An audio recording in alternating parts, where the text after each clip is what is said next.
차가운 새벽 공기가 거대한 박 회장의 저택을 감돌았다. 한유진은 이미 1시간째 차가운 대리석 바닥을 닦고 있었다. 그녀의 무릎은 감각이 없어진 지 오래였지만 그녀의 손놀림은 기계적이고 정밀했다. 그녀는 이 집안의 며느리였지만 그 호칭은 서류상에만 존재할 뿐 실제 그녀의 지위는 가장 천한 하녀보다도 못했다.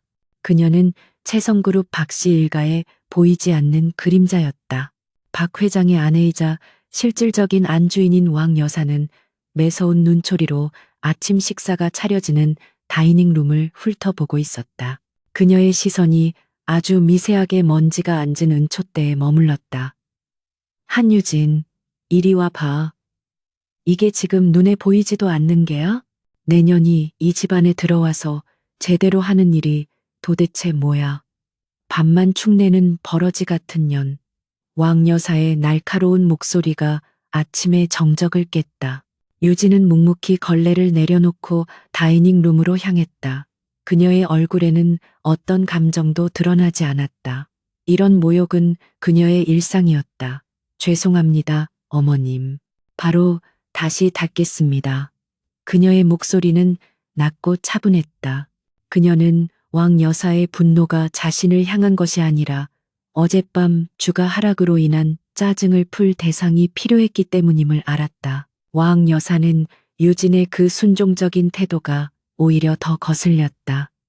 죄송? 그놈의 죄송 소리는 지겹지도 않아? 넌 내 애비가 우리 집안에 끼친 손해를 평생 내 몸으로 갚아도 모자라. 어디서 감히 며느리 행세를 하려고 들어. 왕 여사는 손에 들고 있던 냅킨을 유진의 얼굴에 집어던졌다. 유진은 눈 한 번 깜빡이지 않고 그것을 맞았다. 그녀의 남편 박태민이 하품을 하며 계단을 내려왔다. 그는 채성그룹의 유일한 후계자였지만 경영에는 전혀 관심이 없고 오직 유흥과 여자에만 빠져 살았다. 그는 헝클어진 머리를 하고 소파에 쓰러지듯 앉으며 유진을 경멸의 눈초리로 훑어보았다. 아침부터 무슨 소란이야?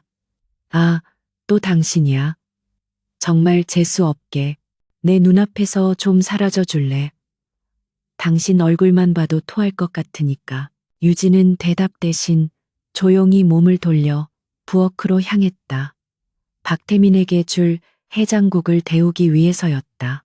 그가 어젯밤에도 외박을 하고 새벽에 들어왔다는 사실을 모를 리 없었지만 그것은 유진의 영역이 아니었다. 그녀의 영역은 오직 이 저택 안에서 숨죽여 일하고 그들의 경멸을 온몸으로 받아내는 것뿐이었다. 박태민의 여동생 박혜리가 방에서 나왔다. 그녀는 머리부터 발끝까지 명품으로 치장하고 있었고 유진을 발견하자마자 코를 찡그렸다. 어머, 언니, 아직도 그 더러운 앞치마 두르고 있었네? 하긴 언니한테는 그게 제일 잘 어울리긴 해. 오늘은 내 친구들 오기로 했으니까 점심 준비 완벽하게 해놔. 내 체면 구기지 말고, 알았어? 유진은 해리가 가장 좋아하는 트러플 파스타의 레시피를 머릿속으로 떠올리며 고개를 끄덕였다. 알겠습니다. 아가씨. 해리는 아가씨라는 호칭에 만족스러운 듯 콧방귀를 끼며 식탁에 앉았다. 이 집안에서 유진은 새언니가 아니라 그냥 한유진이거나 너 혹은 그 여자였다. 그리고 해리에게는 자신을 돋보이게 해줄 배경 소품에 불과했다. 아침 식사 시간은 언제나 지옥 같았다. 왕 여사는 사사건건 유진의 음식 솜씨를 트집 잡았고 박태민은 휴대폰만 들여다보며 유진을 투명인간 취급했다. 해리는 새로 산 다이아몬드 반지를 자랑하기에 바빴다. 유진은 그들 뒤에 그림자처럼 서서 그들의 시중을 들었다. 그녀는 이 모든 것을 보고 듣고 그리고 기억했다. 이 지옥 같은 결혼 생활은 3년 전 유진의 아버지가 운영하던 중소기업이 갑작스럽게 부도를 맞으면서 시작되었다.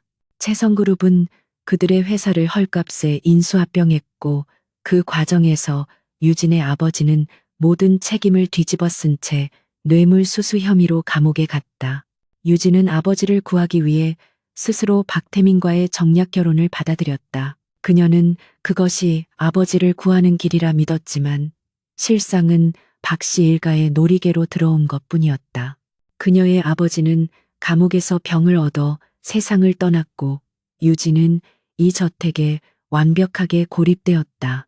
그녀의 모든 재산은 결혼과 동시에 박태민의 명의로 넘어갔고 그녀는 빈털터리 신세가 되었다. 그들은 유진이 도망칠 곳도 돌아갈 곳도 없다는 것을 알고 마음껏 그녀를 짓밟았다. 식사가 끝나고 왕 여사와 해리가 쇼핑을 나간 사이 유진은 거대한 저택을 혼자 청소하기 시작했다. 박태민은 이미 자신의 스포츠카를 몰고 나가버린 후였다. 유진은 2층 복도를 닦다가 박태민의 서재문이 살짝 열려 있는 것을 발견했다. 원래 그곳은 유진에게는 금지된 장소였다. 그녀는 잠시 망설였지만 이내 조용히 문을 열고 안으로 들어갔다. 서재는 온갖 사치품과 값비싼 양주들로 가득했다. 그녀의 눈길이 책상 위에 놓인 서류 몇 장에 닿았다. 그것은 채성그룹이 이번에 새로 추진하는 바이오 사업 관련 내부 보고서였다. 박태민은 언제나처럼 중요한 서류를 아무렇게나 방치해두고 있었다. 유진의 눈이 서류의 숫자들을 빠르게 훑었다. 그녀의 표정은 여전히 무감각했지만 그녀의 두뇌는 컴퓨터처럼 데이터를 분석하고 있었다. 서류에는 터무니없이 부풀려진 예상 수익과 실체 없는 유령 회사들의 이름이 적혀 있었다. 이것은 명백한 주가 조작과 비자금 조성을 위한 서류였다. 그녀는 아주 잠깐 동안 서류의 핵심 내용들을 기억했다. 그녀는 대학에서 경영학을 수석으로 졸업했지만 박씨 일가 사람들은 그녀가 그저 얼굴만 반반했던 몰락한 집안의 딸이라고만 생각했다. 그들은 유진의 진짜 능력을 전혀 알지 못했다. 아니, 알려고 하지도 않았다. 그때 밖에서 현관문이 열리는 소리가 들렸다. 유진은 재빨리 서류를 원래 자리에 돌려놓고 서재를 빠져나왔다. 그녀가 막 복도 모퉁이를 돌았을 때 박태민이 예상외로 일찍 돌아와 계단을 올라오고 있었다. 그는 술 냄새를 풍기고 있었고 기분이 아주 나빠 보였다. 당신, 지금 내 서재에서 나오는 거야? 박태민의 눈이 흉흉하게 빛났다. 감히 어디를 함부로 들어가. 내년이 정말 죽고 싶어서 환장했구나. 그는 성큼성큼 다가와 유진의 머리채를 거칠게 움켜쥐었다. 유진은 비명 대신 입술을 깨물었다. 통증이 머리 가죽을 찢는 듯 했지만 그녀는 신음조차 내지 않았다. 말해, 거기서 뭘 봤어? 뭘 훔치려고 했어? 이 도둑고양이 같은 년. 박태민은 유진을 벽으로 거칠게 밀어붙였다. 유진의 등이 차가운 벽에 세게 부딪혔다. 아무것도 보지 못했습니다. 그냥 문이 열려 있기에 먼지를 닦으려고. 유진은 준비해둔 대답을 기계적으로 내뱉었다. 먼지? 내까짓게 감히 내 서재 먼지를 닦아. 박태민은 유진의 뺨을 세차게 내리쳤다. 짝 하는 소리가 복도에 울려 퍼졌지만 유진은 쓰러지지 않고 버텼다. 그녀의 뺨이 금세 붉게 부어올랐지만 그녀의 눈은 조금도 흔들리지 않았다. 그 흔들리지 않는 눈빛이 박태민을 더욱 자극했다. 이 눈빛, 이 재수없는 눈빛. 내 아비가 감옥에서 되졌을 때도 넌 이딴 눈빛이었지. 감히 날 무시해. 그는 유진의 멱살을 잡고 복도 끝에 있는 창고방으로 끌고 갔다. 그곳은 난방도 되지 않는 차가운 방이었다. 오늘 밤은 여기서 내 잘못을 반성해. 감히 내 물건에 손을 댄 대가가 뭔지 똑똑히 깨달으라고. 박태민은 유진을 창고 안으로 집어던지고 밖에서 문을 잠가버렸다. 철컥하는 소리와 함께 유진은 완벽한 어둠 속에 갇혔다. 차가운 시멘트 바닥에서 한기가 올라왔다. 그녀는 얇은 한여복 차림이었다. 밤이 되면 이 방의 온도는 영하로 떨어질 터였다. 유진은 어둠 속에서 천천히 몸을 일으켰다. 그녀는 부어오른 뺨을 만지지도 않았다. 대신 그녀는 벽에 기대어 앉아 눈을 감았다. 그녀의 머릿속은 놀라울 정도로 차분했다. 그녀는 고통이나 추위를 느끼는 대신 아까 보았던 서류의 숫자들을 다시 한번 복기했다. 채성바이오, 유령회사, 자금 흐름. 모든 것이 퍼즐 조각처럼 맞춰지고 있었다. 그녀는 박씨 일가가 자신을 얼마나 얕보고 있는지 잘 알았다. 그들은 자신들이 유진의 모든 것을 빼앗고 완벽하게 통제하고 있다고 믿었다. 그들은 유진을 감정 없는 인형 혹은 맞아도 반항하지 못하는 짐승 정도로 여겼다. 그래서 그들은 그녀 앞에서 자신들의 범죄를 숨기려 하지도 않았다. 유진은 손목에 찬 값싼 시계를 확인했다. 밤 10시. 왕 여사와 해리는 아직 돌아오지 않았고 박태민은 다시 술을 마시러 나갔을 것이다. 이 저택의 하인들은 그녀가 창고에 갇힌 것을 알아도 모른 척할 것이다. 그것이 이 집의 규율이었다. 시간이 흘러 자정이 가까워졌다. 유진의 몸은 추위로 떨리기 시작했지만 그녀의 정신은 오히려 더 또렷해졌다. 그녀는 조용히 일어나 창고 구석으로 갔다. 그곳에는 오래된 청소 도구들이 쌓여 있었다. 그녀는 낡은 대걸레 자루 하나를 집어들었다. 그리고 그것을 이용해 천장 근처의 작은 환풍구 덮개를 능숙하게 열었다. 덮개 안쪽에는 그녀가 1년 전 몰래 숨겨둔 작은 비닐 주머니가 있었다. 그녀는 주머니를 꺼내 조심스럽게 열었다. 그 안에는 그녀가 이 집에 들어올 때 유일하게 숨겨 들어온 것, 아버지의 유품인 낡은 만년필이 들어 있었다. 그녀는 만년필 뚜껑을 열고 펜촉 부분을 돌렸다. 그러자 만년필 뒤쪽이 분리되며 아주 작은 USB 하나가 모습을 드러냈다. 이것이 그녀가 지난 3년간 이 지옥에서 버틴 이유였다.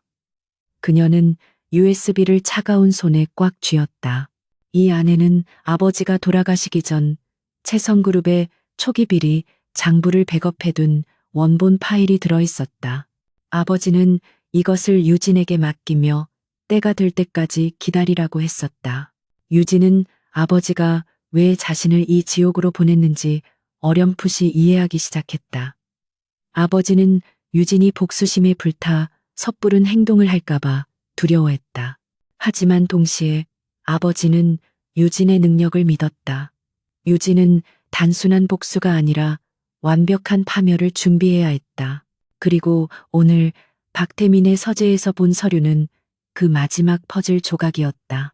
그녀는 USB를 다시 만년필 안에 넣고 그것을 환풍구에 되돌려 놓았다. 아직 때가 아니었다. 그녀에게는 조금 더 확실한 증거와 완벽한 타이밍이 필요했다. 박씨 일가는 스스로 무덤을 파고 있었고 유진은 그들이 가장 깊은 곳까지 파고 들어갔을 때 그 위를 덮어버릴 흙을 준비하고 있었다. 그녀는 다시 차가운 바닥에 앉아 어둠을 응시했다. 그녀의 눈은 더 이상 그림자의 눈이 아니었다. 그것은 먹잇감을 노리는 포식자의 눈, 모든 것을 기억하고 심판의 날을 기다리는 집행자의 눈빛이었다. 그녀의 입가에 아주 희미한 얼음장처럼 차가운 미소가 스쳐 지나갔다. 그들은 그녀를 짐승처럼 다뤘지만 그들이 풀어준 것은 짐승이 아니라 괴물이었다. 그로부터 일주일 후 박 회장의 저택은 거대한 사교 파티 준비로 분주했다. 채성그룹의 창립 30주년 기념식이자 박태민이 추진하던 채성바이오의 성공적인 1차 펀딩을 자축하는 자리였다. 정원은 수천 개의 조명으로 장식되었고 응접실에는 최고급 샴페인과 요리들이 쉴 새 없이 들어왔다. 왕 여사는 완벽한 행사를 위해 하인들을 들들 볶았고 그 중심에는 역시 한유진이 있었다. 유진은 꼬박 이틀 밤을 새워가며 파티의 모든 세부 사항을 점검했다. 손님들의 알레르기 정보부터 각계각층 명사들의 까다로운 취향에 맞춘 와인 리스트까지 모든 것이 그녀의 손을 거쳤다. 하지만 그녀의 이름은 어디에도 존재하지 않았다. 모든 공로는 왕 여사와 파티 플래너에게 돌아갔다. 유진은 그저 보이지 않는 곳에서 움직이는 부품일 뿐이었다. 파티 당일 왕 여사는 유진을 따로 불렀다. 오늘은 손님이 아주 많고 전부 귀한 분들이야. 넌 주방 총괄을 맡되 홀에는 나오지 마. 내 그늘진 얼굴이 손님들 기분 망치게 할 순 없으니까. 하지만 유진이 막 돌아서려 할 때 왕 여사는 무언가 재밌는 생각이 난 듯 웃음을 터뜨렸다. 아니, 아니다. 생각이 바뀌었어. 왕 여사는 하녀 한 명을 시켜 빳빳하게 다려진 회색 메이드복을 가져오게 했다. 그것은 이 저택에서 가장 낮은 등급의 하녀들이 입는 옷이었다. 이걸 입어라. 그리고 홀에서 시중을 들어. 네가 감히 이 집안의 며느리라고 착각하는 사람들이 있다면 오늘 똑똑히 내 위치를 보여줘야지. 안 그래? 모욕적인 처사였지만 유진은 말없이 옷을 받아들었다. 저녁 7시가 되자 대한민국의 정재계 인사들이 속속 도착하기 시작했다. 그들의 값비싼 자동차가 저택 앞을 가득 메웠고 화려한 드레스와 턱시도를 차려입은 손님들의 웃음소리가 울려 퍼졌다. 유진은 회색 메이드복을 입고 머리를 단정하게 묶은 채 샴페인 트레이를 들고 그들 사이를 묵묵히 오갔다. 몇몇 사람들은 유진을 알아보고 수군거렸다. 3년 전 떠들썩하게 채성그룹에 입성했던 서진 유통의 외동딸. 그녀가 어째서 하녀 복장을 하고 있는지 의아해했지만 이내 박씨 일가의 악명 높은 성격을 떠올리며 입을 다물었다. 유진은 그들의 동정 어린 혹은 경멸이 섞인 시선을 무시하며 기계처럼 움직였다. 그녀의 남편 박태민은 파티의 주인공처럼 행세했다. 그는 값비싼 실크 수트를 입고 사람들 사이에서 호탕하게 웃고 있었다. 그리고 그의 팔에는 낯익은 여자가 매달려 있었다. 요즘 가장 주가가 높은 여배우 강소희였다. 그녀는 교태 섞인 웃음을 흘리며 박태민의 넥타이를 만지작거렸고 박태민은 보란듯이 그녀의 허리를 감쌌다. 유진은 그 광경을 정면으로 마주쳤다. 그녀의 심장은 얼음장처럼 차가웠다. 질투나 분노 같은 감정은 사치였다. 그녀는 다만 박태민이 저 여배우에게 얼마짜리 선물을 했을지, 그리고 그 돈이 아까 보았던 비자금 장부의 어느 항목에서 빠져나갔을지를 계산하고 있었다. 저들의 저속한 희극은 그녀의 계획에 또 다른 증거를 더해줄 뿐이었다. 강소희가 박태민에게 샴페인을 요청했다. 박태민은 손가락을 까딱해 유진을 불렀다. 어이, 거기. 이쪽으로 샴페인 좀 가져와. 빨리빨리 움직이지 못해? 그는 유진을 마치 처음 보는 하녀처럼 대했다. 유진은 쟁반을 들고 그들에게 다가갔다. 강소희는 유진의 얼굴을 위아래로 훑어보더니 경멸의 미소를 지었다. 어머, 태민 씨, 여기 하녀 얼굴이 꽤 반반하네요. 하긴 요즘엔 이런 얼굴도 험한 일을 다 하네. 유진이 샴페인 잔을 건네려던 순간이었다. 이 모든 광경을 지켜보고 있던 왕 여사가 천천히 다가왔다. 그녀의 눈에는 아기가 가득했다. 왕 여사는 유진의 아버지를 알고 지냈던 한 원로 정치인과 대화 중이었다.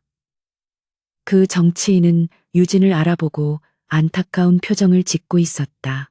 왕 여사는 바로 그 순간을 노렸다. 아이고, 조심 좀 하지. 왕 여사는 유진의 팔을 일부러 세게 쳤다. 유진이 들고 있던 쟁반이 균형을 잃고 그대로 기울어졌다.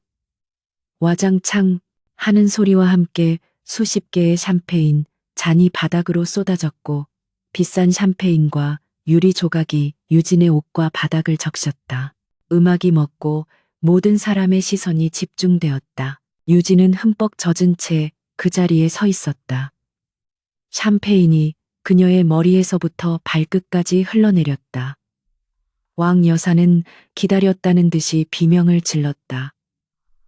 이 천박한 년, 감히 누굴 망신시키려고 이래 이 귀한 자리에 재수를 없게. 눈은 장식으로 달고 다녀 당장 무릎 꿇고 이 더러운 것들 치우지 못해. 사방이 조용해졌다. 사람들은 숨을 죽이고 이 막장 드라마를 지켜보았다. 유진은 천천히 고개를 들어 왕 여사를 바라보았다. 그녀의 눈동자는 너무나 고요해서 오히려 섬뜩할 정도였다. 그녀는 왕 여사의 분노에 찬 얼굴, 박태민의 짜증 섞인 표정, 강소희의 조롱하는 미소, 그리고 주변 사람들의 호기심 어린 시선을 하나하나 눈에 담았다. 그리고 그녀는 천천히, 아주 천천히 무릎을 꿇었다. 그녀는 하녀들이 가져다 준 수건이나 도구를 기다리지 않았다. 그녀는 맨손으로 바닥에 흩어진 날카로운 유리 조각들을 줍기 시작했다. 한 조각 또 한 조각. 그녀의 손놀림은 침착하고 정밀했다. 마치 깨진 그릇이 아니라 무언가 신성한 의식을 치르는 것처럼. 저 여자 원래 저래, 신경 쓰지 마. 박태민이 강소희의 어깨를 감싸며 아무렇지도 않게 말했다. 그냥 좀 모자란 여자거든. 우리 엄마가 불쌍해서 걷어준 거지. 자, 소희 씨, 저런 건 무시하고 우리 저쪽 가서 얘기나 계속할까? 그 말은 유진의 귓가에 날카로운 비수처럼 꽂혔다. 그 순간이었다. 날카로운 유리 조각이 유진의 손바닥을 깊게 베었다. 선홍색 피가 흘러나와 하얀 대리석 바닥에 쏟아진 샴페인과 뒤섞였다. 핏방울이 샴페인 거품 사이로 번져나갔다. 유진은 잠시 동작을 멈췄다. 그녀는 자신의 손바닥에서 흐르는 피를 내려다보았다. 아픔은 느껴지지 않았다. 대신 지난 3년간 억눌러왔던 모든 것이 이 핏방울과 함께 터져 나오는 듯했다. 3년의 인내, 아버지의 억울한 죽음, 매일 밤낮으로 견뎌야 했던 모욕과 폭력, 그리고 방금 전 자신을 모자란 여자라 칭하며 외면한 남편의 목소리, 모든 것이 명확해졌다. 그녀는 더 이상 기다릴 필요가 없었다. 그들은 스스로 파멸의 문을 활짝 열어젖혔다. 유진은 고개를 들지 않았다. 그녀는 바닥에 쏟아진 샴페인에 비친 자신의 모습을 보았다. 젖은 머리카락, 더러워진 메이드복, 그리고 피 흘리는 손, 그리고 그 너머로 화려한 샹들리에의 불빛과 자신을 구경거리로 삼은 사람들의 일그러진 모습이 보였다. 유진은 그 모습을 자신의 망막에 새겼다. 이것이 그들의 마지막 파티가 될 것이다. 그녀는 아무 일 없었다는 듯 다시 묵묵히 유리 조각을 줍기 시작했다. 피가 계속 흘렀지만 그녀는 아랑곳하지 않았다. 그녀의 침묵은 그 어떤 비명보다도 더 무겁게 혼란을 짓눌렀다. 왕 여사는 유진의 그 순종적인 모습에 만족스러운 미소를 지으며 원로 정치인에게 변명하듯 말했다. 보셨죠? 워낙 칠칠치 못해서 제가 가르치느라 애먹고 있답니다. 호호호. 파티는 다시 시작되었다. 음악이 흐르고 사람들의 웃음소리가 다시 홀을 채웠다. 유진은 피범벅이 된 손으로 마지막 유리 조각까지 깨끗이 치우고 나서야 조용히 일어섰다. 그녀는 누구에게도 고개 숙이지 않고 그저 조용히 홀을 빠져나와 하인들이 사용하는 뒷문으로 향했다. 그녀가 사라진 것을 아무도 신경 쓰지 않았다. 박태민은 여전히 강소희와 희희낙낙하고 있었고 왕 여사는 다른 재벌 사모님들과 보석 자랑에 여념이 없었다. 그들은 몰랐다. 방금 자신들이 자신들의 제국을 무너뜨릴 스위치를 눌렀다는 것을. 유진의 젖은 발자국이 대리석 복도를 따라 이어졌다. 그녀는 주방이 아닌 저택에서 가장 외진 곳, 그녀가 갇혔던 그 창고방 근처의 작은 다용도실로 향했다.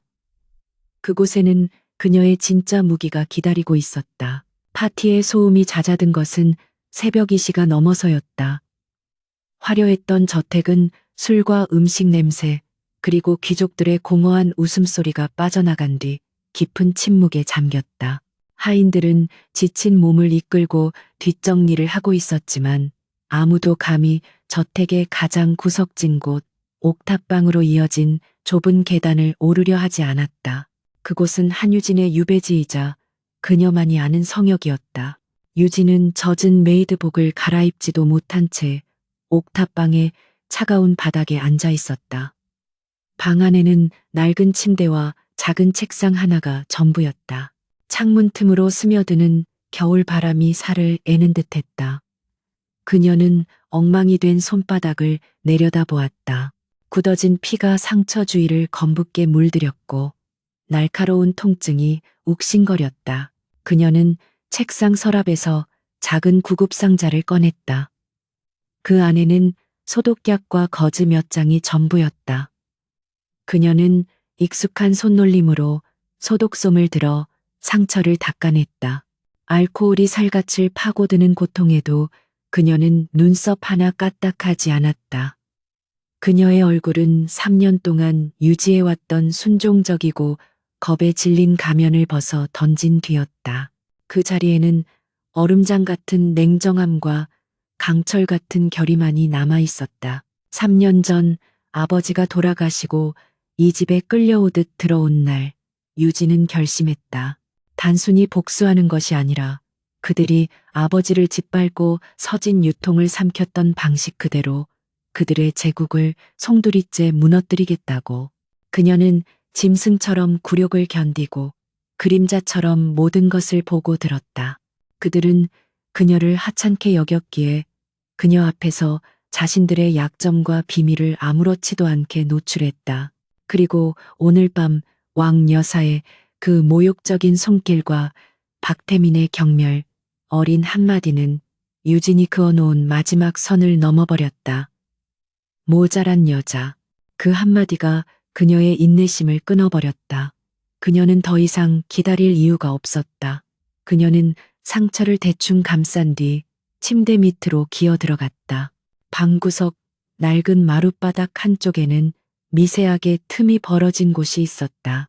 유진이 손톱으로 그 틈을 들어 올리자 육중한 나무 판자가 소리 없이 열리며 어두운 공간이 드러났다. 그곳은 그녀가 이 집에 들어올 때부터 몰래 만들어둔 비밀 공간이었다. 그 안에는 먼지 쌓인 작은 상자 하나가 놓여 있었다. 상자 안에는 투박한 검은색 위성 전화기 한 대가 들어 있었다. 일반적인 통신망으로는 절대 추적할 수 없는 군용 등급의 암호화된 통신 장비였다. 이것은 아버지가 돌아가시기 직전 그녀에게 남긴 유일한 무기였다. 아버지는 이 전화기를 건네며 이 번호를 누를 때는 모든 것을 걸어야 하는 순간일 것이라고 말했다. 유진은 전화기를 꺼내 들었다. 차가운 금속의 감촉이 상처 입은 손바닥에와 닿았다. 그녀는 전원 버튼을 길게 눌렀다. 삐 하는 날카로운 기계음과 함께 작은 액정 화면에 불이 들어왔다. 안테나 신호가 잡히기를 기다리는 몇 초가 영원처럼 느껴졌다. 마침내 연결됨이라는 문구가 떴다. 그녀는 단 하나의 번호를 눌렀다. 그녀의 뇌리에 각인되어 있던 번호. 신호는 단 2번 울리고 끊겼다.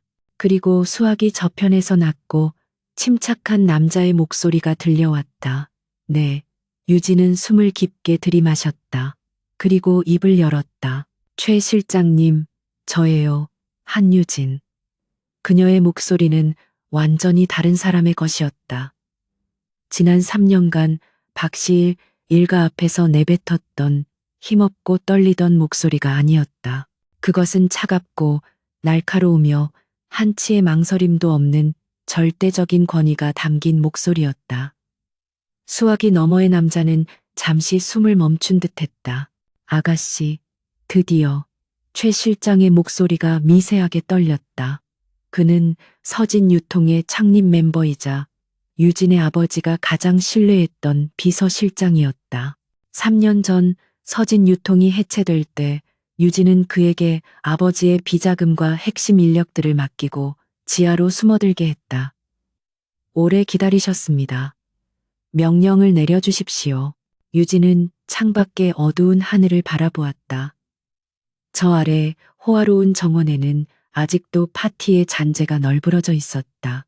오늘부로 크로노스 프로토콜을 가동합니다. 크로노스, 그리스 신화 속에서 자신의 아버지를 몰아내고 왕좌에 오른 신의 이름이자 박씨 일가를 파멸시키기 위한 작전명이었다. 어느 수준까지 진행할까요? 최 실장이 물었다. 유진의 입가에 피처럼 차가운 미소가 번졌다. 전면적으로 채성그룹은 물론 박씨 일가와 관련된 모든 계열사, 그들에게 기생하는 모든 협력업체까지 단 하나도 남김없이 자금줄을 끊고 비리를 폭로하고 법적으로 가능한 모든 수단을 동원하세요. 그녀는 말을 이었다. 그녀의 목소리는 이제 차가움을 넘어 얼음처럼 단단했다. 그들이 오늘 저를 하녀 취급하며 파티에서 모욕을 줬어요. 그들은 자신들의 채성바이오 펀딩 성공을 자축하고 있었죠. 그들이 가장 자랑스러워하는 것, 가장 높이 쌓아 올렸다고 믿는 것부터 무너뜨리세요. 채성바이오 말씀이십니까? 네. 박태민이 온갖 불법적인 로비와 주가 조작으로 부풀려 놓은 거품이죠. 제가 창고에서 찾았던 아버지의 USB 파일, 그리고 제가 지난 3년간 모은 박태민의 서재 자료들을 조합할 시간입니다. 내일 아침 대한민국 주식시장이 열리기 전에 채성바이오의 모든 비리 자료를 언론과 검찰에 동시 투척하세요. 그들의 축배를 장례식 조종으로 바꿔주세요. 알겠습니다, 아가씨. 최 실장의 목소리에는 한치의 망설임도 없었다. 그는 이 순간을 3년 동안 기다려왔다. 박씨 일가가 지난 10년간 쌓아올린 모든 것, 그리고 아가씨의 아버님에게서 빼앗아간 모든 것을 되돌려 놓겠습니다. 부탁합니다, 최 실장님. 유진은 전화를 끊었다. 딸깍 하는 소리와 함께 3년간의 기다림도 끝이 났다. 그녀는 전화기를 다시 비밀 공간에 넣고 마룻바닥을 덮었다. 그리고 천천히 일어나 낡은 침대에 걸터 앉았다. 상처 입은 손바닥이 다시 욱신거렸지만 그녀는 더 이상 고통을 느끼지 못했다. 오히려 심장이 뜨겁게 뛰고 있었다. 3년 동안 죽은 듯이 숨죽여왔던 그녀의 심장이었다. 그녀는 젖은 메이드복을 천천히 벗어 바닥에 내던졌다. 그것은 그녀의 굴욕적인 과거와 함께 버려졌다. 유진은 창가로 다가가 작은 창문을 열었다. 차가운 새벽 공기가 그녀의 뺨을 때렸지만 정신은 그 어느 때보다 맑았다. 저 멀리 동이 터오고 있었다. 서울의 스카이라인이 희미한 빛 속에서 모습을 드러내기 시작했다. 박씨 일가는 지금쯤 파티의 여흥에 취해 혹은 자신들의 부와 권력에 도취해 깊은 잠에 빠져 있을 것이다. 그들은 자신들의 발밑에서 거대한 지각 변동이 시작되었음을, 자신들이 짐승만도 못하게 취급했던 그 여자가 거대한 폭풍의 눈이 되었음을 까맣게 모르고 있었다. 유진은 떠오르는 해를 바라보았다. 그것은 새로운 날의 시작이 아니었다. 그것은 심판의 날, 그녀가 계획한 완벽한 복수의 서막이었다. 그녀의 눈동자에 차가운 불꽃이 타올랐다. 동이 트기 무섭게 박씨 일가의 저택은 전날 밤의 광란과는 또 다른 종류의 혼돈에 휩싸였다. 아니, 정확히 말하면 박씨 일가가 그 혼돈을 인지하기까지는 시간이 조금 더 필요했다. 왕, 여사와 박태민, 그리고 박혜리는 모두 지독한 숙취와 함께 해가 중천에 뜨고 나서야 자신들의 방에서 모습을 드러냈다. 그들은 몽롱한 정신으로 배를 눌러 아침 식사와 해장국을 찾았다. 하지만 그들의 부름에 응답하는 사람은 없었다. 평소라면 벨소리가 울리자마자 득달같이 달려왔을 하인들이 보이지 않았다. 왕 여사는 짜증스럽게 가운을 여미며 복도로 나왔다. 이것들이 단체로 미쳤나? 지금이 몇 시인데 아무도 없어. 한유진, 너라도 대답 안 해? 그녀의 고함 소리가 텅 빈 저택을 울렸다. 그때 1층 다이닝 룸에서 달그락거리는 소리가 들려왔다. 왕 여사와 막 방에서 나온 박태민이 인상을 찡그리며 계단을 내려갔다.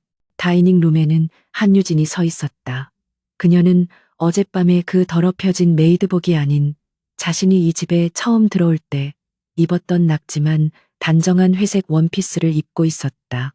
상처를 감은 손으로 그녀는 뜨거운 콩나물국을 그릇에 담고 있었다. 너 미쳤어? 지금 뭐 하는 거야? 내가 해장국으로 북엇국을 준비하라고 몇 번을 말해. 박태민이 숙취로 갈라진 목소리를 쥐어짜며 소리쳤다. 그리고 다른 하인들은 다 어디 갔어? 네가 또 무슨 짓을 한 거야? 유진은 천천히 고개를 들었다. 그녀의 얼굴은 지독할 정도로 평온했다. 하인들은 오늘 아침 모두 사직서를 내고 떠났습니다. 그리고 북어는 다 떨어졌더군요. 이걸로라도 속을 푸시는 게 좋을 겁니다. 뭐, 사직서? 네가 뭔데 그걸 받아? 이 집주인 행세라도 하는 거야? 왕 여사가 믿을 수 없다는 듯이 소리쳤다. 바로 그 순간이었다. 왕 여사의 휴대폰이 광란처럼 울리기 시작했다. 비서실장의 번호였다. 아, 정말 아침부터 귀찮게. 왕 여사는 전화를 받았다. 무슨 일이야? 이 일은 아침부터 수화기 너머로 다급한 목소리가 터져나왔다. 사모님, 큰일 났습니다. 지금 당장 TV를 켜보십시오.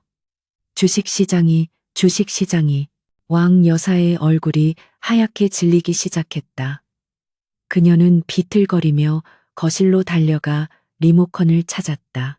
그녀가 TV를 켜자마자 대한민국 모든 뉴스 채널이 똑같은 속보를 쏟아내고 있었다.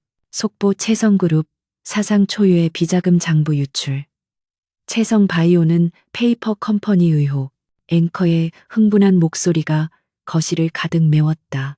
오늘 오전 9시 주식시장 계장과 동시에 익명의 제보자에 의해 채성그룹의 10년간 비자금 내역과 정관계, 로비 리스트가 전 언론사에 동시 유포되었습니다. 특히 박태민 사장이 주도한 신사업 채성바이오는 실체가 없는 유령 회사이며 1차 펀딩 자금 수천억 원이 해외 조세 피난처로 빼돌려진 정황이 포착되었습니다. 쿠당탕, 왕 여사가 들고 있던 리모컨을 떨어뜨렸다. 박태민은 자신의 귀를 의심했다. 뭐라고? 페이퍼 컴퍼니? 그게 무슨 개소리야. 그는 자신의 휴대폰을 집어들었다. 부재중 전화가 수백 통화 있었다. 그가 가장 먼저 전화한 곳은 증권사 직원이었다. 지금 어떻게 된 거야? 주가 방어 안 해? 당장 있는 자금 다 끌어모아서. 사장님, 지금 그럴 때가 아닙니다. 채성바이오 개장 1분 만에 하한가로 직행했습니다. 지금 매도 물량이 산더미처럼 쌓여서 거래 자체가 불가능합니다. 바이오뿐만이 아닙니다. 채성물산, 채성건설, 그룹주 전체가 지금 동반 폭락 중입니다. 서킷 브레이커 발동 직전입니다. 박태민의 손에서 휴대폰이 미끄러져 떨어졌다. 그의 얼굴에서 핏기가 완전히 사라졌다. 어젯밤 파티에서 그토록 자랑스러워했던 자신의 경영 능력을 입증해 보였다고 떠벌렸던 채성바이오가 한순간에 휴지 조각이 되어가고 있었다. 그가 공들여 매수했던 정치인들과 검찰 간부들의 이름이 뉴스 화면 하단에 실시간으로 자막 처리되고 있었다. 이게 어떻게, 누가 감히. 왕 여사는 소파에 주저앉아 넋나간 사람처럼 중얼거렸다. 그녀의 머릿속에 가장 먼저 떠오른 것은 경쟁 그룹인 대형 그룹이었다. 대형 놈들이 감히 우리 뒤통수를 쳐? 당장 변호사들 불러. 그리고 홍보팀, 저거 다 허위 사실이라고 발표해. 당장 불가능합니다, 사모님. 비서실장의 절규 어린 목소리가 스피커폰을 통해 흘러나왔다. 유출된 자료가 너무나 상세합니다. 이건 단순한 내부 고발 수준이 아닙니다. 10년 전 서진 유통합병 시절에 초기 장부 원본까지 포함되어 있습니다. 이건 이건 마치 처음부터 모든 것을 계획한 그 말에 박태민의 고개가 번쩍 들렸다. 그는 다이닝룸 쪽을 바라보았다. 한유진이 여전히 그 자리에 서서 콩나물국이 식어가는 그릇들을 조용히 바라보고 있었다. 너, 박태민이 유진을 향해 손가락질했다. 내년 지시지. 내년이 내 서재에서. 그는 그날 밤 유진을 창고에 가뒀던 일을 떠올렸다. 유진은 천천히 고개를 돌려 그와 눈을 맞췄다. 그녀의 눈은 어젯밤의 고요함을 넘어 모든 것을 꿰뚫어 보는 듯한 차가움으로 빛나고 있었다. 무슨 말씀이신지 모르겠네요. 저는 그냥 아침 식사를 준비했을 뿐입니다. 어머님이 시키신 대로. 그녀의 목소리는 너무나 평온해서 오히려 소름이 끼칠 정도였다. 이 천하에 박태민이 유진에게 달려들려던 순간 밖에서 요란한 사이렌 소리가 들려오기 시작했다. 검은색 세단과 승합차들이 저택의 육중한 철문을 밀고 들어오는 것이 보였다. 차에서 내린 사람들은 검찰 로고가 밝힌 조끼를 입고 있었다. 서울중앙지검 특수부, 대한민국에서 가장 무서운 칼날이었다. 압수수색 영장입니다. 채성그룹 박태민 사장의 비자금 조성 및 주가 조작 혐의입니다. 수사관들이 굳은 표정으로 저택 안으로 쏟아져 들어왔다. 왕 여사는 그 자리에 얼어붙었다. 그녀가 수십 년간 쌓아 올린 금권의 성이, 그녀가 돈으로 매수했다고 믿었던 검찰의 손에 무너지고 있었다. 안 돼, 너희들 감히 누굴 건드려. 내 아들은 아무 잘못 없어. 당장 나가. 왕 여사가 발악했지만 수사관들은 눈 하나 깜짝하지 않고 집안 곳곳을 씻기 시작했다. 박태민의 서재, 왕 여사의 비밀 금고, 심지어 박혜리의 방까지. 박혜리는 뒤늦게 사태를 파악하고 비명을 지르며 자신의 명품 가방들을 끌어안았다. 박태민은 완전히 공황 상태에 빠졌다. 그는 자신의 변호사에게 미친 듯이 전화를 걸었지만 고객님의 전화기가 꺼져 있어 라는 기계음만 반복될 뿐이었다. 그가 믿었던 인맥들, 그가 돈으로 샀다고 생각했던 모든 관계가 이 폭풍 앞에서 한순간에 끊어져 버렸다. 이 모든 아수라장 속에서 오직 한 사람, 한유진만이 움직이고 있었다. 그녀는 자신에게 다가오는 수사관에게도 울부짖는 박씨 일가에게도 눈길 한 번 주지 않았다. 그녀는 그저 다이닝 룸으로 돌아가 아무도 먹지 않은 콩나물국 그릇들을 쟁반 위에 차곡차곡 쌓기 시작했다. 한 수사관이 그녀를 막아 세웠다. 당신은 누구요? 이 집 관계자입니까? 유진은 고개를 들어 그를 바라보았다. 저는 한유진입니다. 이 집의 며느리죠. 수사관은 의아한 표정을 지었지만 그녀의 태연함에 잠시 할 말을 잃었다. 유진은 쟁반을 들고 부엌으로 향했다. 그녀가 부엌으로 들어서는 순간 거실에서 왕 여사의 절규가 터져나왔다. 찾아내. 누가 이 짓을 했는지 당장 찾아내. 그놈을 내 앞에 끌고 와. 내가 그놈을 산채로 찢어 죽일 테다. 유진은 멈춰 서지 않았다. 그녀는 싱크대에 그릇을 내려놓고 차가운 물을 틀었다. 쏴 하는 물소리가 왕 여사의 비명을 삼켜버렸다. 유진은 창밖을 바라보았다. 검찰의 압수수색 차량이 정원을 가득 메우고 있었다. 채성그룹의 첫 번째 균열. 그것은 단순한 균열이 아니었다. 그것은 댐의 붕괴였다. 그리고 그녀는 방금 그 댐의 마지막 수문을 열었을 뿐이었다. 모든 것이 그녀의 계획대로 움직이고 있었다. 검찰의 압수수색이 휩쓸고 간 저택은 마치 전쟁터의 폐허와도 같았다. 값비싼 도자기 파편과 뒤집힌 서랍들이 혼돈을 증명했다. 왕 여사는 실성한 사람처럼 소파에 주저앉아 방금 전까지 자신의 발밑에 있던 수사관들의 얼굴을 떠올렸다. 그녀가 평생 쌓아 올린 자부심이 그들의 무자비한 법 집행 앞에 산산조각 났다. 그녀는 떨리는 손으로 비서실장에게 다시 전화를 걸었다. 당장 막아. 무슨 수를 써서든 기사를 막으라고. 대형그룹 놈들의 음해라고. 악의적인 루머라고 발표해. 그리고 우리 변호사들. 그 비싼 돈 처먹는 놈들은 다 뭐하고 있는 거야. 왕 여사의 목소리는 히스테릭하게 갈라졌다. 하지만 수화기 너머에서 돌아온 대답은 그녀를 더 깊은 절망으로 밀어넣었다. 사모님, 이미 늦었습니다. 비서실장의 목소리는 죽은 사람처럼 매마. 본사 로비는 기자들로 점령당했습니다. 그리고 방금 연락이 왔습니다. 주거래 은행인 한미은행에서 채성그룹의 모든 신용 한도를 동결시켰습니다. 만기가 오늘 오후인데 막을 돈이 없습니다. 그룹 전체가 부도 위기입니다. 부도라고? 이봐, 김 비서. 무슨 말도 안 되는 소리야. 박태민이 자신의 서재에서 뛰쳐나오며 소리쳤다. 그의 서재는 압수수색으로 인해 가장 처참하게 망가져 있었다. 그가 숨겨두었던 페이퍼 컴퍼니 관련 서류들이 바닥에 낱낱이 흩어져 있었다. 그가 자신의 경영 능력이라 포장했던 모든 사기 행각의 증거들이었다. 바로 그때 박태민의 휴대폰이 울렸다.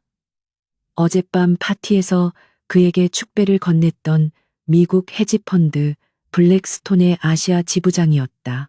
박태민은 마지막 희망을 붙잡듯 전화를 받았다. 존, 오해입니다. 이건 다 미안하네, 태민.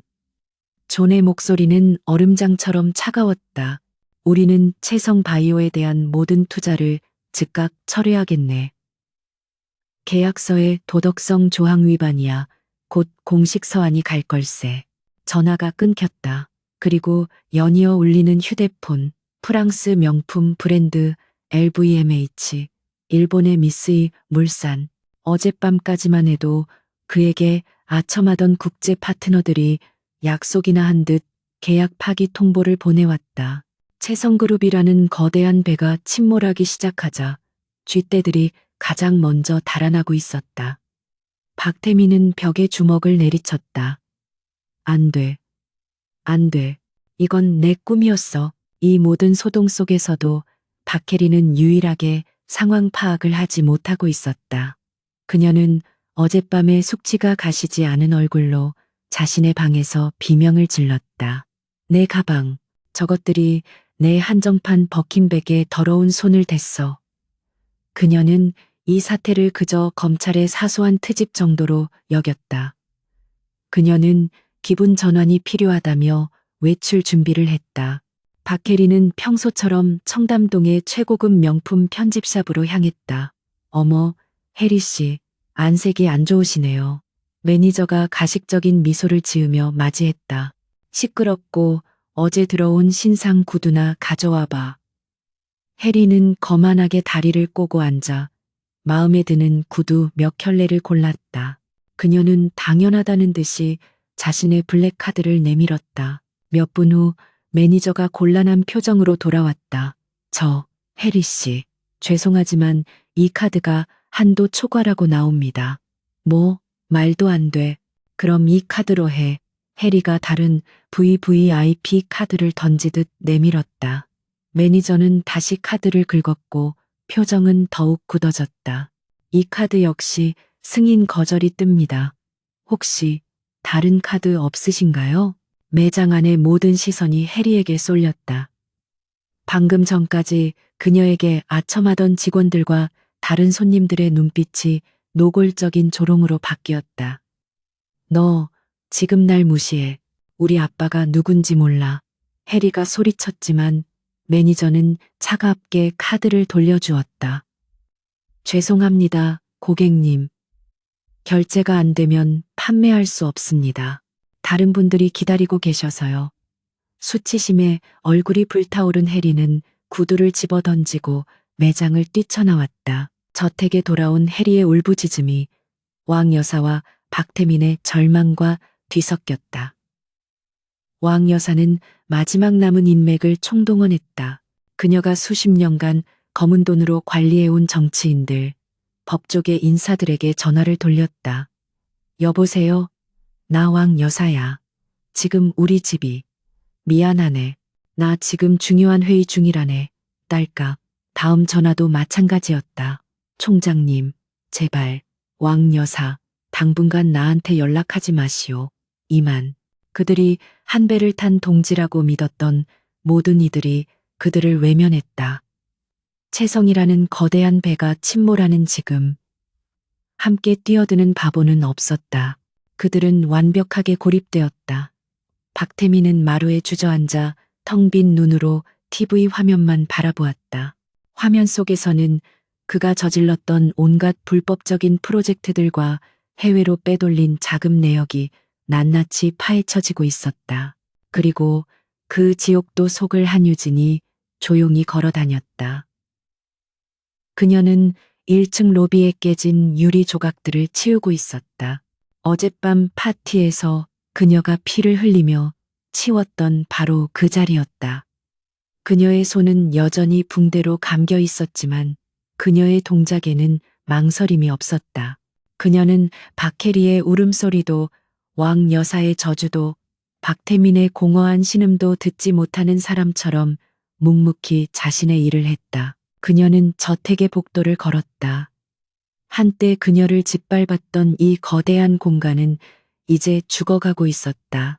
전기가 끊길 것을 대비해 하인들이 촛불을 켜두었지만 그 불빛은 오히려 저택을 더욱 음산하게 만들었다. 그녀는 그림자였다. 하지만 이제 그녀는 숨는 그림자가 아니었다.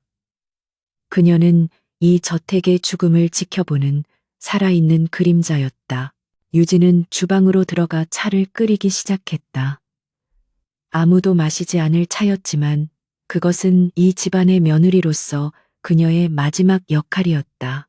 그녀는 이 붕괴를 가장 가까이에서 가장 또렷하게 지켜볼 터였다. 그녀는 뜨거운 찻잔을 들고 거실로 향했다. 왕 여사와 박태민은 여전히 전화를 붙들고 있었지만 그들의 얼굴은 이미 산송장과 다름없었다. 차, 드세요. 유진이 조용히 찻잔을 테이블 위에 내려놓았다. 그녀의 목소리에 왕 여사가 고개를 번쩍 들었다. 왕 여사의 눈은 실핏줄이 터져 붉게 물들어 있었다. 내년이. 왕 여사는 무언가를 깨달은 듯 유진을 노려보았지만 유진은 그 시선을 피하지 않았다. 왜 그러십니까, 어머님? 방금 전까지만 해도 제가 모자란 여자라 하셨잖습니까? 유진의 입가에 처음으로 미소가 떠올랐다. 그것은 지난 3년간의 모든 경멸과 모욕을 되돌려주는 가장 차갑고 잔인한 미소였다. 왕 여사는 그 미소를 보고 온몸을 부들부들 떨었다. 그녀는 지금 자신의 눈앞에 서 있는 것이 그저 순종적인 며느리가 아님을 깨달았다. 압수수색의 광풍이 휩쓸고 간 저택에는 죽음 같은 정적이 내려앉았다. 전기는 이미 끊겼고 여기저기 켜놓은 촛불이 거대한 저택을 음산한 영안실처럼 비추고 있었다. 박씨 일가는 거실 소파에 망연자실한 채 앉아 있었다. 그들의 제국이 단 하루아침에 잿더미로 변해가는 과정을 속수무책으로 지켜본 후였다. 왕 여사는 더 이상 소리를 지를 기력도 남아있지 않았다. 그녀의 화려했던 머리는 헝클어져 있었고 값비싼 실크 가운은 구겨져 있었다. 하지만 그녀의 눈만은 여전히 독사처럼 번뜩였다. 그녀는 이 모든 것을 잃더라도 자신들의 목에 칼을 꽂은 자가 누구인지 알아내야 했다. 대형 놈들 짓이 아니야. 그녀가 갈라진 목소리로 중얼거렸다. 그녀는 떨리는 손으로 휴대폰을 들었다. 그녀가 수십 년간 관리해온 정치인이나 검찰 인맥이 아니었다. 그것은 그녀가 가장 어두운 뒷실을 처리할 때만 사용했던 그림자라 불리는 사설 정보업자의 번호였다. 나다. 왕 여사가 짧게 말했다. 돈은 얼마가 들어도 상관없어. 오늘 채성에 이 짓을 한 놈이 누군지 알아내. 당장. 수화기 너머의 남자는 아무것도 묻지 않고 전화를 끊었다. 시간은 지옥처럼 느리게 흘러갔다. 박태민은 텅 빈 눈으로 꺼진 TV 화면을 응시하고 있었고, 박혜리는 자신의 신용카드가 정지된 충격에서 벗어나지 못한 채 구석에서 훌쩍이고 있었다. 그들은 자신들이 왜 이런 일을 당해야 하는지조차 이해하지 못했다. 몇 시간이 흘렀을까? 어둠이 짙게 깔린 저택에 왕 여사의 휴대폰이 다시 울렸다. 그림자였다. 찾았나? 사모님, 이건 이상합니다. 정보원의 목소리가 드물게 당황하고 있었다. 모든 공격은 크로노스 캐피탈이라는 유령 회사를 통해 이루어졌습니다. 추적이 불가능합니다. 마치 처음부터 이 날을 위해 설계된 것처럼. 그래서 그 뒤에 누가 있냐고 물었다. 왕 여사가 이빨 사이로 소리쳤다. 그것을 알아내기 위해 저희 쪽 해커가 총동원되었습니다. 그런데 방금 익명의 제보가 들어왔습니다. 마치 저희가 파고들 것을 알고 있었다는 듯이요. 정보원은 잠시 숨을 골랐다. 제보 내용은 이렇습니다. 채성의 파멸을 설계한 자는 경쟁자가 아니다. 당신들이 가장 가까이에 둔 자다. 왕 여사의 심장이 차갑게 내려앉았다. 그게 무슨 소리야? 똑바로 말해. 제보에 이름이 적혀 있었습니다. 한유진. 10년 전 당신들이 파멸시킨 서진그룹 한기택 회장의 유일한 혈육. 그 말이 떨어지는 순간 거실의 공기가 얼어붙었다. 박태민이 들고 있던 빈 술잔을 떨어뜨렸다. 쨍그랑하는 소리가 정적을 날카롭게 갈랐다. 서진그룹, 한기택. 10년 전 채성그룹이 지금의 제국을 건설하기 위해 무자비하게 짓밟았던 바로 그 이름이었다. 왕 여사와 박태민은 그 이름을 기억했다. 그들은 한기택을 횡령죄로 감옥에 보냈고 그의 모든 재산을 헐값에 삼켰다. 그리고 그의 딸, 어렴풋이 기억나는 얼굴, 세 사람의 고개가 마치 기계처럼 일제히 한 곳을 향했다. 다이닝룸 입구. 한유진이 쟁반을 들고 조용히 서 있었다. 그녀는 붕대가 감긴 손으로 촛대 하나를 들고 있었다. 그녀의 얼굴은 촛불의 그림자 속에서 기이할 정도로 평온했다. 그녀는 이 모든 혼란 속에서도 유일하게 동요하지 않는 존재였다. 너, 박태민이 믿을 수 없다는 듯 손가락질했다. 방금 저놈이 뭐라고. 그는 유진의 얼굴을 쳐다봤다. 지난 3년간 그가 경멸하고 때리고 무시했던 그 얼굴. 그 얼굴 어디에서도 그가 알던 순종적이고 겁에 질린 여자는 찾아볼 수 없었다. 네, 내년 지시였어? 유진은 천천히 촛대를 식탁 위에 내려놓았다. 그리고 그녀는 3년 만에 처음으로 허리를 꼿꼿이 폈다. 그녀의 눈이 왕 여사와 박태민을 정면으로 꿰뚫었다. 그녀가 입을 열었을 때 그 목소리는 더 이상 하녀의 것이 아니었다. 그것은 모든 것을 잃고 지옥에서 돌아온 복수자의 목소리였다. 서진그룹 한기택 회장, 제 아버지입니다. 그녀의 목소리는 낮고 차가웠지만 저택 전체를 울릴 만큼의 무게를 담고 있었다. 왕 여사의 입이 벌어졌다. 네, 네가 감히 내까짓 거? 유진이 왕 여사의 말을 잘랐다. 그녀의 입가에 어젯밤 보았던 그 차가운 미소가 다시 떠올랐다. 지난 3년 동안 당신들은 나를 그렇게 불렀죠. 벌레, 짐승, 모자란 년. 그녀는 천천히 거실 중앙으로 걸어 나왔다. 박씨 일가는 공포에 질려 소파 뒤로 물러섰다. 당신들은 내 아버지를 감옥에서 죽게 만들었어. 유진의 목소리가 얼음처럼 날카로워졌다. 당신들은 서진의 모든 것을 빼앗고 그 피 묻은 돈으로 이 성을 지었지. 그리고 당신들은 그것도 모자라 내 아버지의 딸을 이 집에 들여와 놀이개로 삼았어.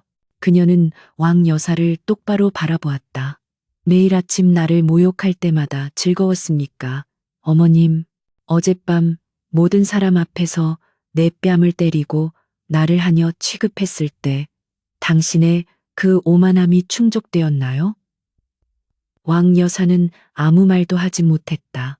그녀는 지금 자신이 마주한 것이 인간이 아니라 심판을 위해 돌아온 악령처럼 느껴졌다. 유진의 시선이 박태민에게로 향했다. 박태민은 그녀의 눈을 마주치지 못하고 고개를 숙였다. 박태민 씨, 유진이 그를 불렀다. 당신은 나를 당신의 아내라고 부른 적이 단 한 번도 없었지. 당신은 술에 취해 나를 때렸고 내 침대에 다른 여자들을 끌어들였어. 당신은 내가 아무것도 모른다고 생각했겠지. 내가 그저 당신의 폭력을 견디는 인형이라고 생각했겠지. 하지만 어떻게? 박태민이 절규하듯 중얼거렸다. 돈은, 그 모든 정보는, 유진은 자신의 머리를 가리켰다. 여기, 당신들이 텅 비었다고 믿었던 내 머릿속에 모든 것이 있었어. 당신은 당신의 서재에 모든 범죄 증거를 흘리고 다녔지. 왜? 나는 모자란 여자니까. 나는 글을 읽을 줄도 모르는 멍청한 년이니까. 그녀는 말을 이었다. 당신들은 나를 너무나 완벽하게 무시했어. 그래서 나는 당신들의 모든 대화를 들을 수 있었고, 당신들의 모든 서류를 볼 수 있었지. 지난 3년 동안 나는 당신들의 제국이 얼마나 썩었는지, 그 기초가 얼마나 약한지 똑똑히 봤어. 나는 그저 당신들이 파놓은 무덤에 가장 약한 기둥 하나를 밀었을 뿐이야. 크로노스 프로토콜, 유진이 나지막이 말했다. 아버지를 몰아낸 폭군을 응징한 신의 이름이지. 당신들은 당신들 손으로 직접 복수의 칼을 내 손에 쥐어준 거야. 그제야 박씨 일가는 모든 것을 깨달았다.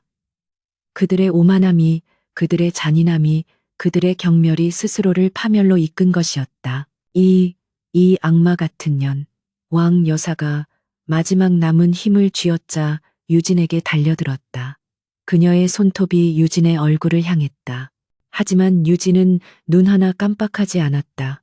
그녀는 그저 왕 여사가 휘두른 팔을 잡아챘다. 3년간의 노동으로 다져진 그녀의 악력은 왕 여사의 늙은 팔목을 부러뜨릴 듯이 움켜쥐었다. 왕 여사가 비명을 질렀다. 유진은 왕 여사를 바닥에 내동댕이 쳤다. 악마는 당신들이었어. 유진은 바닥에 쓰러져 신음하는 왕 여사를, 공포에 질려 울고 있는 박혜리를, 그리고 넋이 나간 채 앉아있는 박태민을 차갑게 내려다보았다. 이건 복수가 아니야. 이건 심판이야. 당신들이 빼앗아간 모든 것에 대한 정당한 대가. 유진은 더 이상 그들에게 볼 일이 없다는 듯 몸을 돌렸다. 어딜 가? 너 이대로 못 가. 박태민이 외쳤지만 그의 목소리에는 아무런 힘도 실려있지 않았다. 유진은 멈추지 않았다.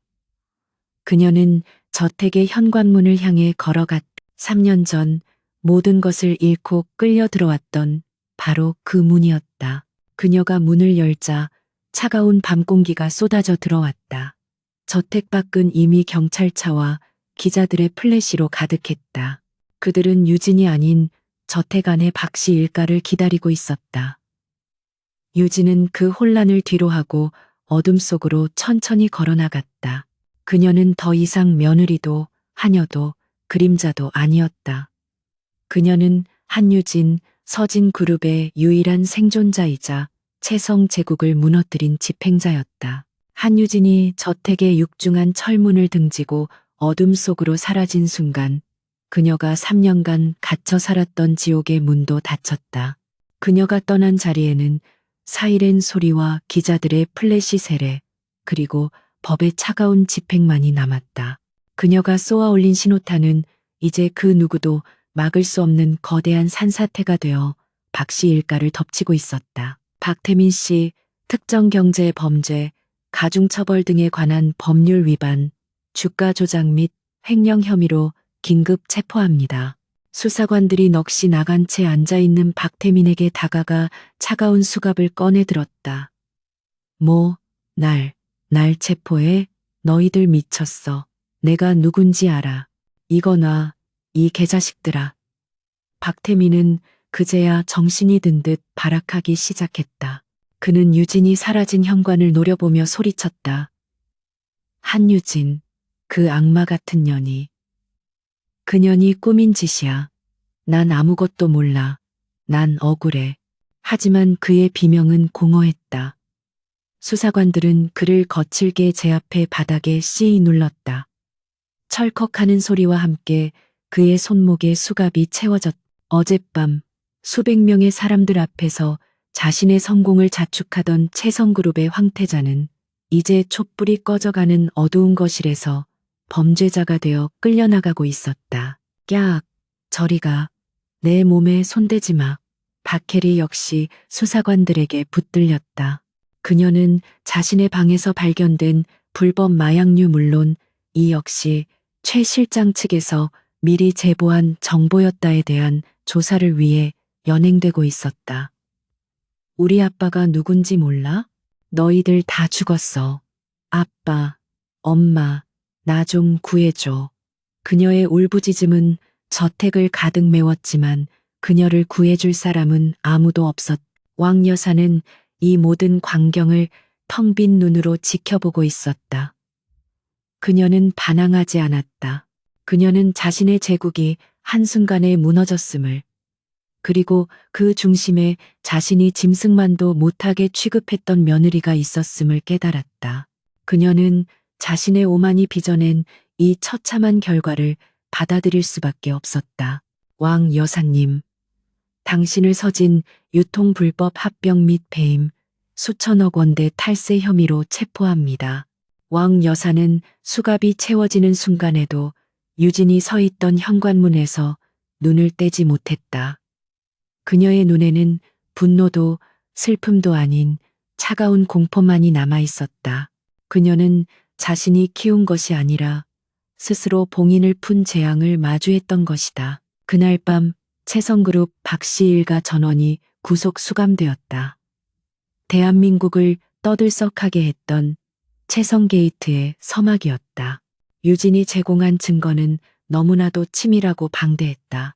10년 전 서진 유통을 무너뜨릴 때 사용했던 불법적인 방식부터 최근의 채성 바이오 주가 조작에 이르기까지 박씨 일가의 범죄 행각은 낱낱이 드러났다. 그로부터 몇 주 후 뉴스는 연일 채성그룹의 몰락을 보도했다. 주식은 상장 폐지되었고 그룹은 최종 부도 처리되었다. 채권단이 모든 자산을 동결시켰고 박씨 일가가 평생 모은 재산은 압류되었다. 어젯밤 파티가 열렸던 그 호화로운 저택 역시 법원 경매 물건으로 나왔다. 대한민국 재계 10위권이던 거대 기업이 단 한 사람의 치밀한 계획 아래 먼지처럼 사라진 순간이었다. 같은 시각 서울의 스카이라인이 한눈에 내려다 보이는 강남의 한 고층 빌딩 사무실. 한유진은 짙은 남색 비즈니스 수트를 입고 통유리 창밖을 내다보고 있었다. 그녀의 손에 감겨있던 붕대는 사라졌지만 손바닥에는 희미한 흉터가 남아 그날 밤의 모욕을 증명하고 있었다. 사무실은 크지 않았지만 효율적이고 단단해 보였다. 그곳은 서진이라는 이름으로 새로 시작하는 그녀의 사령부였다. 서류는 이것으로 모두 정리되었습니다. 한 대표님. 변호사가 정중하게 서류를 내밀었다. 그것은 박태민과의 이혼 합의서였다. 박태민은 감옥에서 모든 것을 포기했다. 유진은 위자료 한 푼 받지 않았다. 그녀는 오직 이 지긋지긋한 족쇄에서 벗어나는 것, 그리고 아버지의 명예를 되찾는 것 외에는 아무것도 원하지 않았다. 유진은 망설임 없이 서류 마지막 장에 서명했다. 3년간의 지옥이 법적으로 끝나는 순간이었다. 그때 그녀의 책상 위에 놓인 전화가 울렸다. 최 실장이었다. 유진은 차분하게 수화기를 들었다. 네, 최 실장님, 아가씨, 아니, 대표님. 최 실장의 목소리에는 벅찬 감동이 묻어 있었다. 방금 끝났습니다. 채성그룹의 모든 자산이 청산 절차에 들어갔습니다. 그리고 크로노스 캐피탈을 통해 10년 전 박씨 일가에게 빼앗겼던 서진 유통의 핵심 자산과 부지들을 모두 되찾아왔습니다. 유진은 눈을 감았다. 수고하셨습니다. 실장님, 그리고 한 가지 더 있습니다. 최 실장의 목소리가 잠시 멈췄다. 법원에서 회장님의 재심 청구를 받아들였습니다. 채성의 로비와 위증이 모두 밝혀지면서 회장님의 모든 혐의가 무죄로 판결되었습니다. 아버님은 더 이상 범죄자가 아니십니다. 유진의 눈시울이 뜨거워졌다. 그녀는 3년 만에 처음으로 눈물을 흘릴 뻔했다. 하지만 그녀는 울지 않았다. 그녀는 아버지의 억울한 죽음을 슬퍼하는 대신 아버지의 명예가 회복되었음을 기뻐하기로 했다.